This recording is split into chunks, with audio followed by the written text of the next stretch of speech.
নমস্কার বন্ধুরা, আশা করি তোমরা প্রত্যেকে ভালো আছো। আমিও ভালো আছি। জার্নি উইথ মৌ চ্যানেলে তোমাদের প্রত্যেককে ওয়েলকাম জানাই। আজ স্বামী বিবেকানন্দের জন্মদিন। ওনার প্রতি রইল আমার তরফ থেকে সশ্রদ্ধ প্রণাম। আজ রবিবার, তো এটা যদি ওয়ার্কিং ডে হতো না, তাহলে আমি তোমাদেরকে দেখাতে পারতাম কত স্কুল থেকে আজকের দিনে সেই প্রভাত ফেরি বের হয়। তো যাই হোক, হতে পারে হয়তো অন্য কোনো রাস্তা দিয়ে গেছে, আমার বাড়ির সামনে দিয়ে যায়নি, যার কারণে আজকে আমি দেখাতেও পারলাম না। যাই হোক, তো যেহেতু আজকে রবিবার পড়েছে, তো ওই জন্য আজকে আমি গিয়েছিলাম আমার এক বান্ধবীর বাড়িতে। ও বাবা, বান্ধবীর বাড়িতে গিয়ে দেখি যে ওরা নিয়ে এনেছে কবুতর, মানে পায়রা। তো ব্যাস, যেহেতু আমি গেছি, অমনি চেপে ধরেছে যে মৌ, তোকে কিছু একটা বানাতে হবে এই কবুতর দিয়ে। তো আমি চিন্তা করছি কি বানানো যায়। অবশেষে চিন্তা ভাবনা করে ঠিক করে ফেললাম যে চলো তাহলে কবুতরের ঝাল রোস্টই আজকে বানিয়ে ফেলি, রোস্ট আর কি। আর দেখো, আমি যতটা পেরেছি সুন্দর করে ডেকোরেশন আর কি করেছি। যারা তোমরা কবুতরের মাংস খেতে পারো না, তোমরা একবার আমার মতন স্টাইলে করে দেখো, আশা করি ভালো লাগবে। ও আর একটা কথা যেটা না বললেই নয়, আজকের এই রান্নাটাতে কিন্তু আমাকে সম্পূর্ণভাবে হেল্প করেছে আমার বান্ধবী। মানে মশলা করে দেওয়া থেকে, মাংস ধুয়ে দেওয়া থেকে, ইচ অ্যান্ড এভরিথিং কিন্তু ও আমাকে হেল্প করেছে।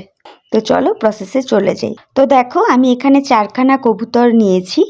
এবার কবুতরটাকে ম্যারিনেট করার জন্য নিচ্ছি 1 চামচ লবণ, আর সাথে নিচ্ছি 2 চামচ মতো হলুদের গুঁড়ো।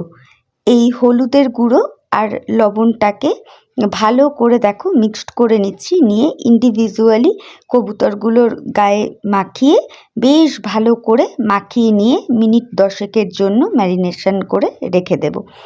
এতে না কবুতরের মাংসের টেস্টটা আরও আরও আরও আরও অনেক গুণ বেড়ে যায়।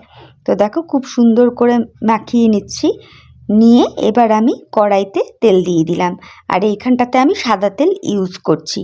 তো দেখো তেলটা গরম হয়ে গেছে। প্রথমে আমি এবার কবুতরগুলোকে সুন্দর করে ফ্রাই করে নেব।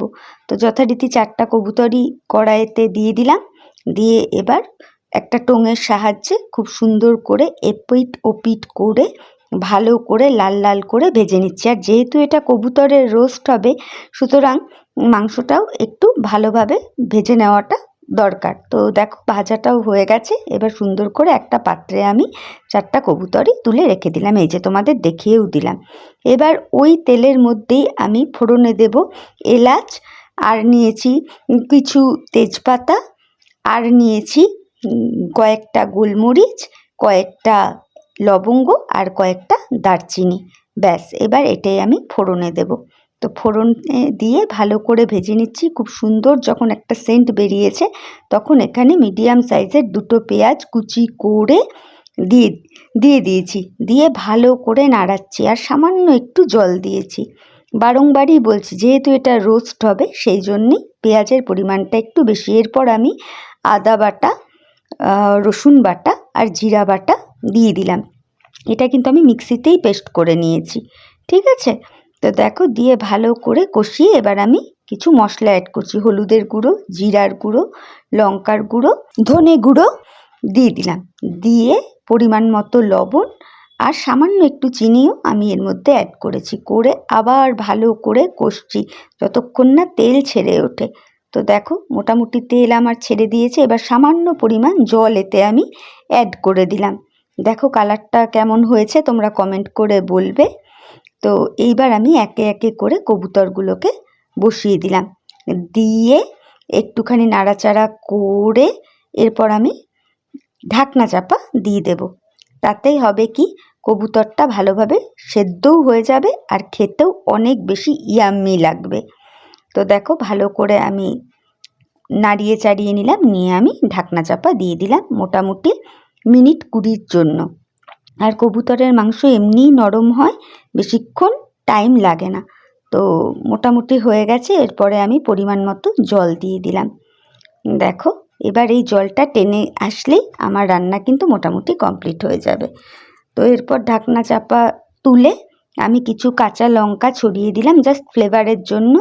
লঙ্কাগুলো চিড়ে দেইনি। আর ওপর থেকে কিছু পেঁয়াজ আগে ভেজে রেখেছিলাম পেঁয়াজ বেরেস্তার জন্য, তো সেটা দিয়ে দিলাম। আর সাথে দিয়ে দিলাম একটুখানি গরম মশলার গুঁড়ো।